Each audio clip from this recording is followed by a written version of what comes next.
పల్లవి ప్రశాంత్ రైతు బిడ్డగా big boss లో అడుగుపెట్టాడు. సామాన్యుడిగా వచ్చి అనూహ్యంగా విన్నర్ గా నిలిచాడు. అయితే హౌస్ లో ఉన్నప్పుడు ప్రశాంత్ ఒక మాట ఇచ్చాడు. తనకు వచ్చిన ప్రైజ్ మనీ మొత్తం రైతులకు పంచుతానని చెప్పుకొచ్చాడు. హౌస్ లో ఉన్నప్పుడు భారీ డైలాగులు కొట్టాడు. కానీ బయటకు వచ్చిన తర్వాత ఇచ్చిన మాట గాలికి వదిలేశాడు.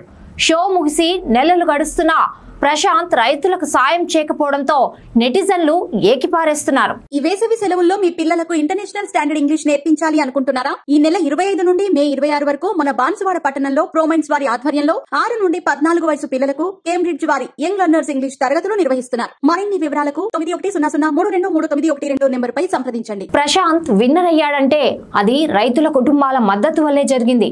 పల్లవి ప్రశాంత్ గేమ్ కి సింపతి తోడవడంతో టైటిల్ గెలిచాడు. తీరా బయటకు వచ్చిన తర్వాత ప్లేట్ మార్చేశాడు. సాయం సంగతి దేవుడెరుగు. ఆ మాట అడిగితే నన్ను సీఎం చేయండి, పీఎంని చేయండి అని మాట్లాడాడు. కొందరు నెటిజన్లు రైతులకు ఇస్తానన్న డబ్బులు ఎప్పుడు ఇస్తావని సోషల్ మీడియా వేదికగా గట్టిగా నిలదీయడంతో 1 లక్ష సాయం చేశాడు. తల్లిదండ్రులు కోల్పోయిన 2 పిల్లల పేరు మీద ₹1,00,000 ఫిక్స్డ్ డిపాజిట్ చేశాడు. ఇచ్చింది 1,00,000 కానీ ఓ రేంజ్ లో హంగామా చేశాడు. బీభత్సమైన ప్రచారం చేశాడు.